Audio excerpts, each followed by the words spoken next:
Welcome to the program. I'm Jeff Schechtman. Trade wars, intellectual property, public health, the global economy, and democracy versus authoritarianism. All are major parts of our public dialogue, and all pertain to the state of China today. No other nation on the planet today presents such an enormous footprint of the future than China, perhaps even more so than the U.S. That's why the protests and events of the past year or so in Hong Kong are so important, not just for the people of Hong Kong, but as a symbol of the face that the Chinese decide that it's comfortable putting forth to the world. We're going to talk about all of this today with my guest, Jeffrey Wasserstrom. He is the Chancellor's Professor of History at UC Irvine and the author of 5 previous books about China. He writes for leading academic journals and contributes to the New York Times, the Times Literary Supplement, The Atlantic, and other publications. He's an advisor to the Hong Kong International Literary Festival and a former member of the Board of Directors of the National Committee on U.S.-China Relations. It is my pleasure to welcome Jeffrey Wasserstrom here to talk about his new book, Vigil, Hong Kong on the Brink. Jeffrey, thanks so much for joining us. Oh, it's great to be able to talk about this. When did the current crisis in Hong Kong begin, and what really precipitated it?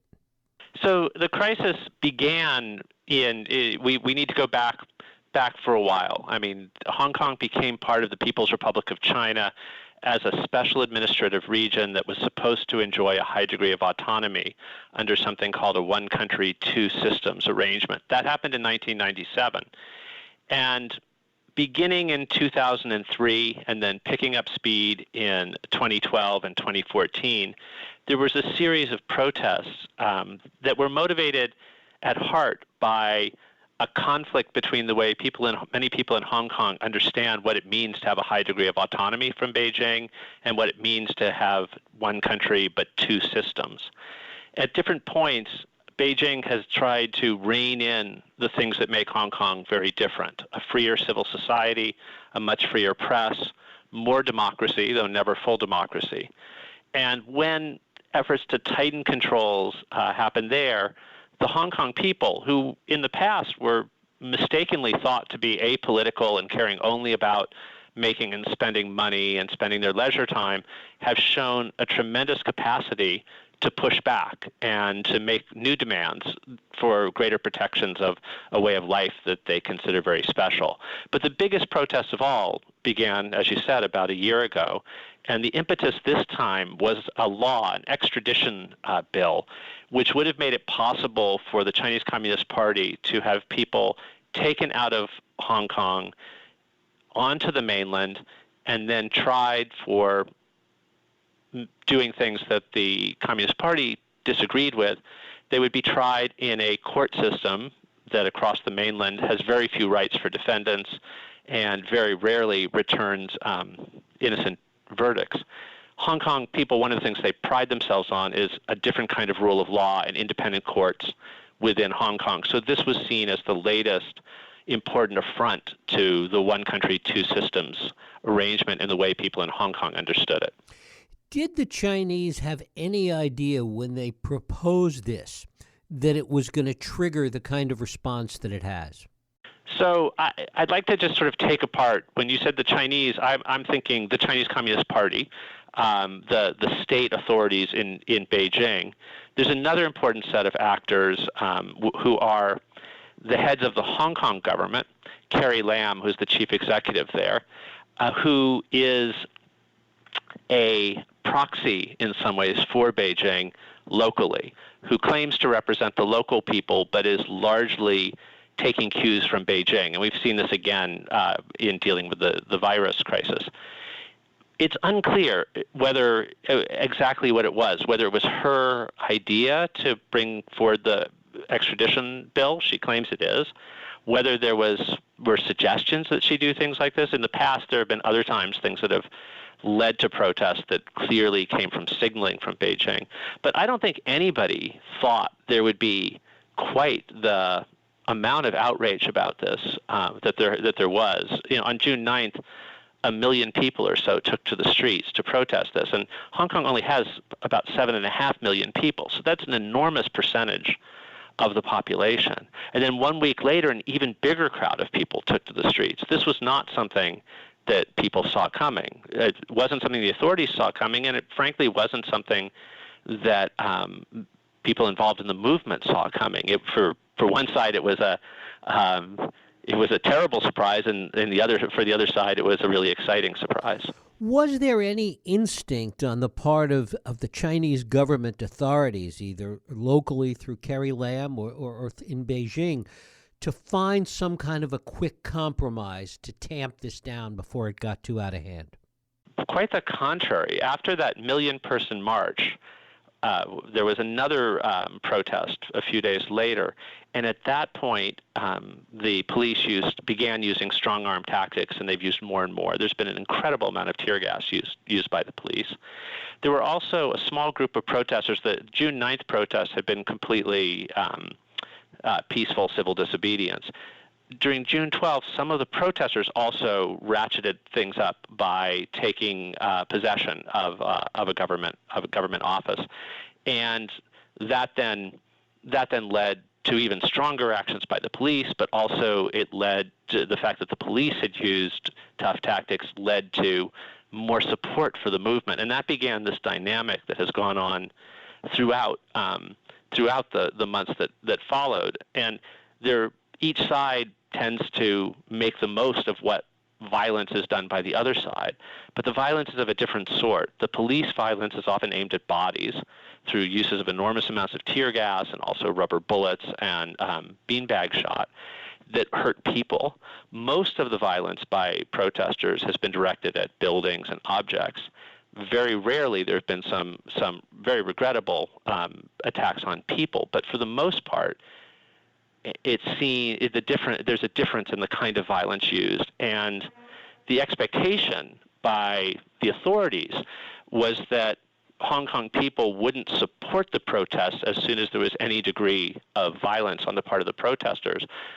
But the opposite happened. The perception has been, and still is, and I think it's the right perception, that more of the ratcheting up of violence is largely spurred on, above all, by police actions, and this led to there being a new demand besides an end to the extradition bill, and in some ways a demand that became the biggest demand of the movement, which was for an independent investigation of police activities. And the local government has refused to acknowledge that anything inappropriate was done by the police, whereas a lot of people in Hong Kong see the police forces out of control.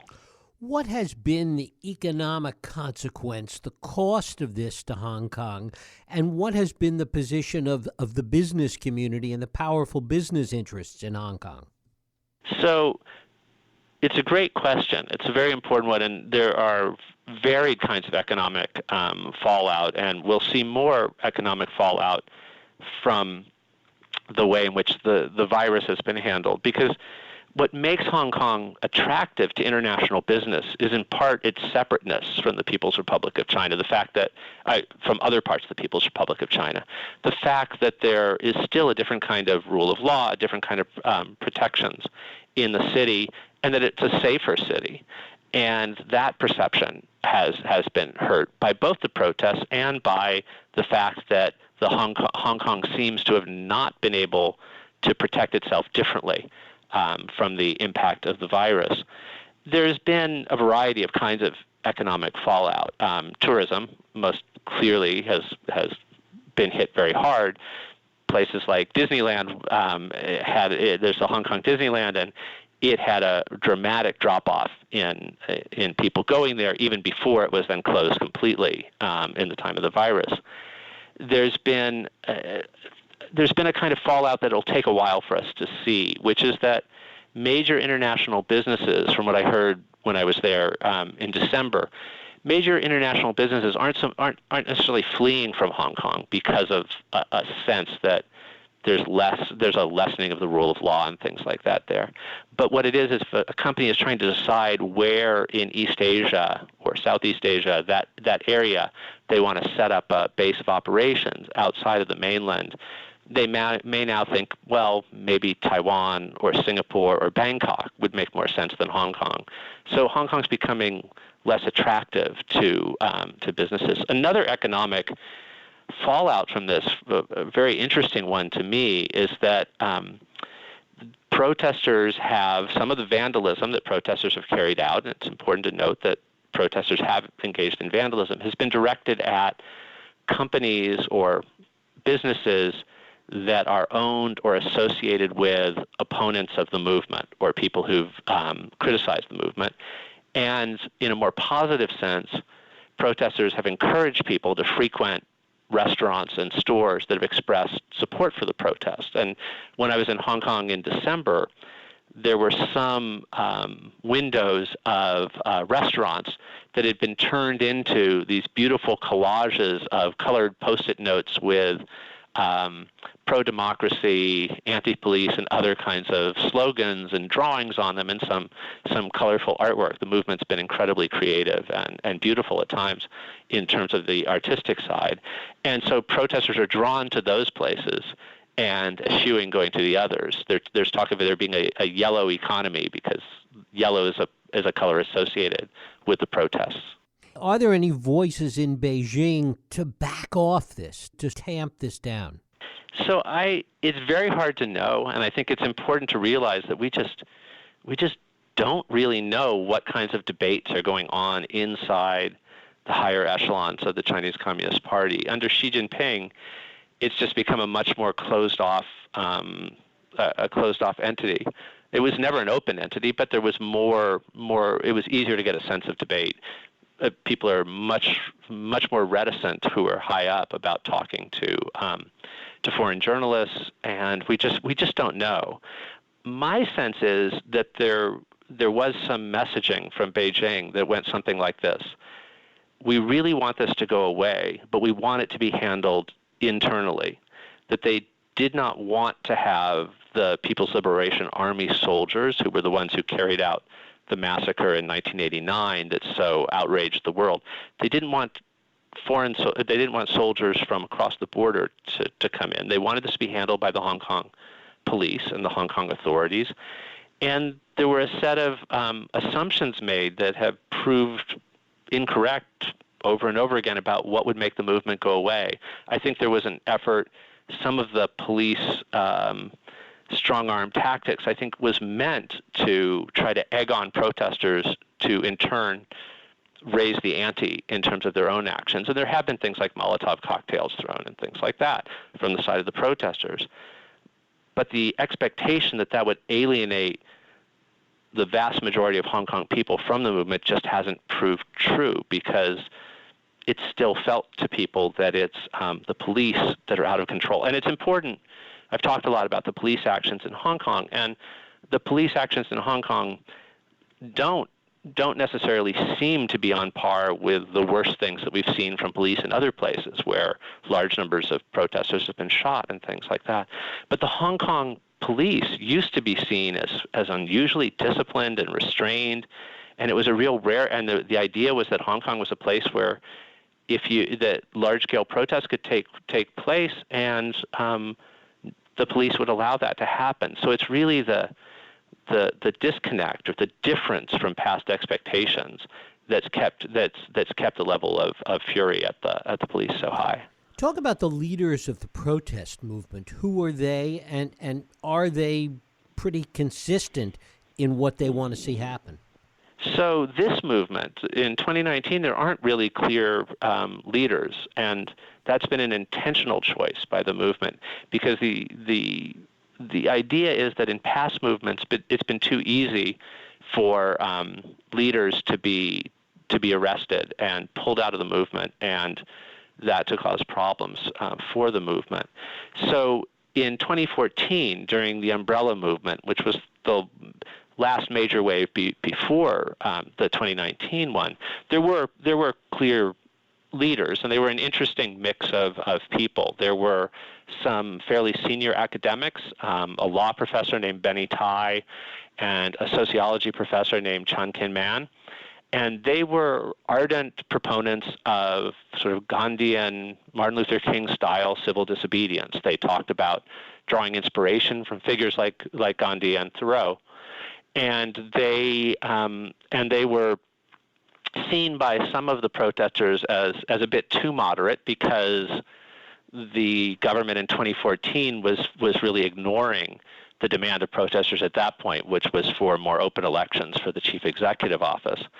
There were other protest leaders who were key in 2014, college students, and also some high school students, the most famous of whom became the kind of international face of the movement was Joshua Wong, a young man who in 2012, when he was only 14, had helped lead, along with his classmate Agnes Chow, who was also about 14, both born about the time of the handover. They had led a student-led movement against the imposition of patriotic-style education, more like the mainland, into Hong Kong. One of the other ways that Hong Kong is different is that the civics education, is unlike the mainland. In the civics education in Hong Kong, you learn about things like the Tiananmen protests and the June 4th massacre. So these students, Joshua Wong, Agnes Chow, and others, and as well as college students who were involved in the student union, in 2014 they were all important, and there was a divide among them about they wanted to use more. They were more ready to use confrontational tactics to sort of in-your-face moves toward the government in the way they spoke and the way they behaved, though there was very little violence of any kind, even at that point, even toward property. But there were moves toward occupying zones, that moving into territory that the police wanted them out of. After the umbrella movement, the police moved, or the authorities moved to hassle these people in quite a number of ways, banning them from traveling to the mainland, which for young Hong Kongers means cutting them off from a lot of economic opportunities, because international businesses want to hire people who have access to the mainland. But they also put people on trial. Joshua Wong served a prison term. It was a very curious thing. He was sentenced to community service for his role in civil disobedience. And then the authorities said, no, that's too light a sentence, and they re-examined the sentence and sentenced him to a short prison term. Chan Kin Man and Benny Tai, who were these ardent proponents of nonviolent action, were put on trial about a year ago and were sentenced in April of last year to each of them more than a year in prison for, it was very oddly worded, something like inciting people to incite people. There was no claim that they had engaged in any kind of militant action, but somehow they provided the context in which there was. And so having those two, who might have been important voices for moderation and restraint, removed from the scene is also another thing that may have led to a move toward greater militancy. But during the movement that's been going on, there's been an effort to have a very decentralized form of decision-making. The movement is very different in lots of ways from the Yellow Vest movement in France, but there's a similar lack of clearly designated leaders. And that's made it harder for the authorities to remove a leader from the scene.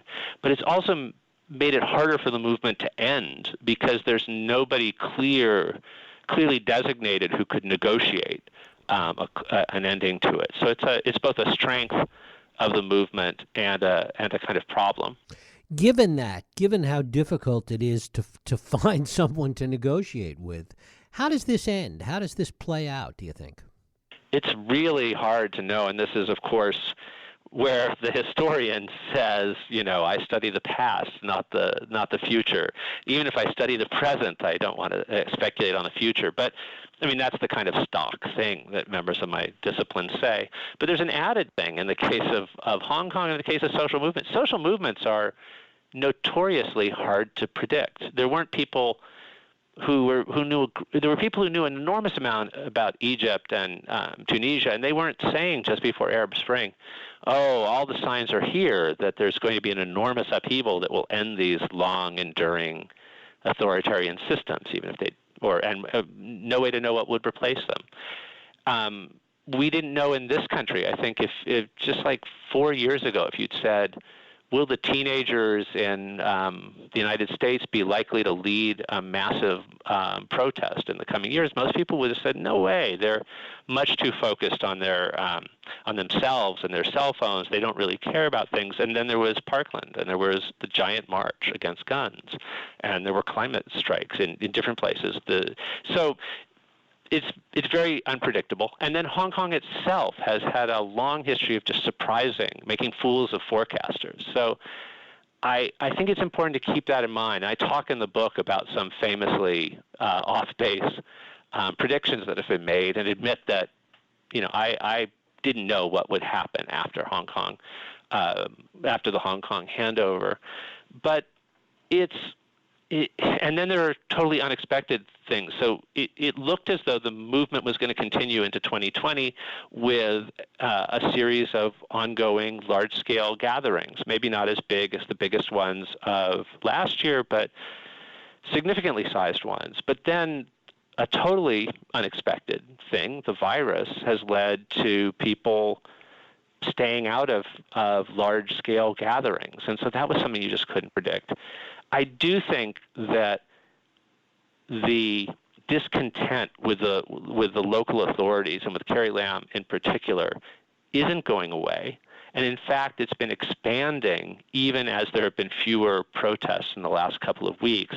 It's been expanding because there are people who might have been ambivalent about the protests themselves, but now share a view of the protesters that there's something wrong when the most important local authority is always looking to what people in a fairly distant capital think they should be doing, rather than listening to the voices of people within their community.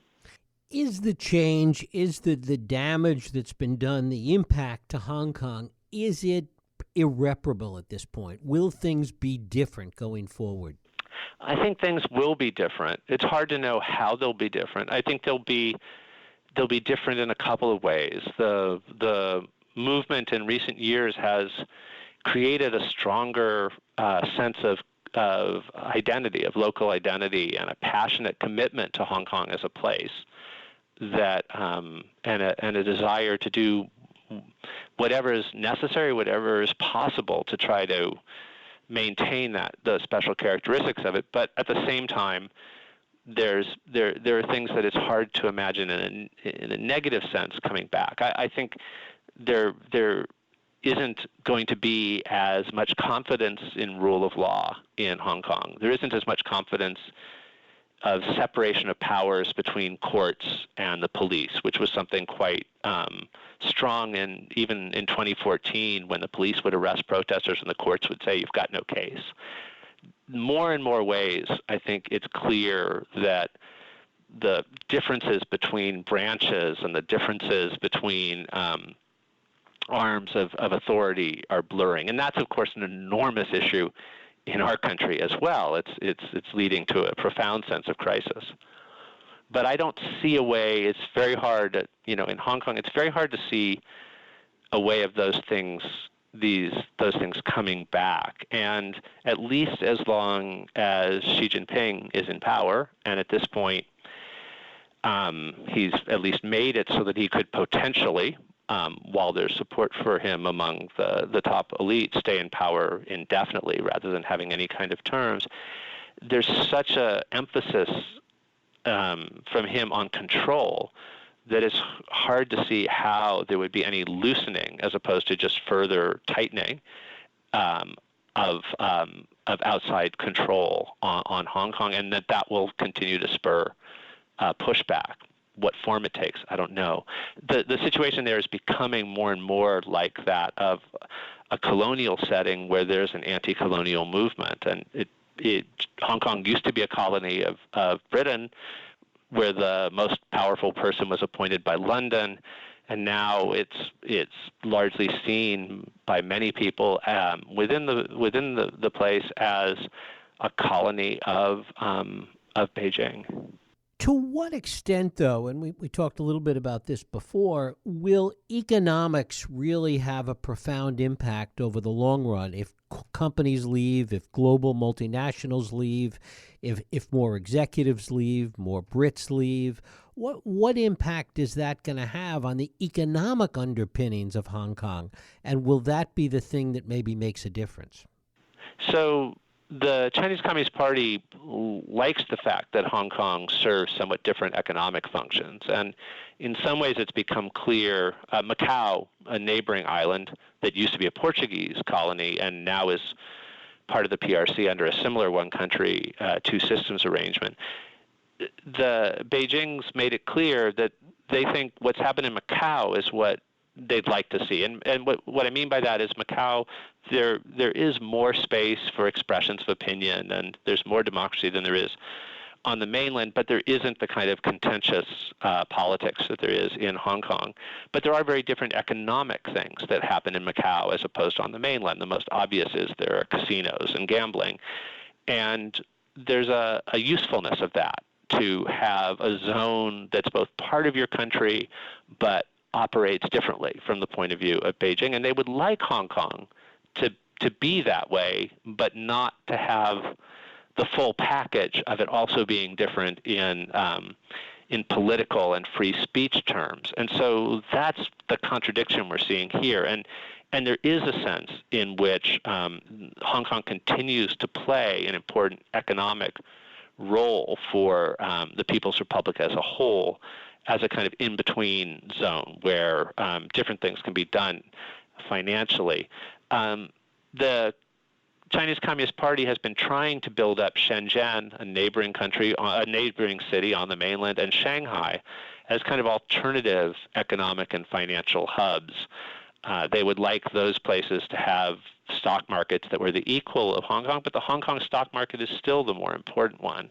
So it is something that's key to this phenomenon, and the question is how much further can Shenzhen and Shanghai be built up, and how big a hit will this play to Hong Kong's role that way. But the Chinese Communist Party is contending with a whole series of different challenges and crises at the moment, and it's also adjusting to a world sometimes by doing things that really are overreach, adjusting to a world where it's where China is just a much more significant player, and global censorship, global censure of actions by the Communist Party is more muted, in part because of how many crises we're dealing with. So it's a very much of a situation in flux, and I think the fact that so many of these issues come together in Hong Kong makes what might seem just a local story really a crucial global one. Jeffrey Wasserstrom. Jeffrey, I thank you so much for spending time with us today. Thanks so much. Those were great questions. Thank you.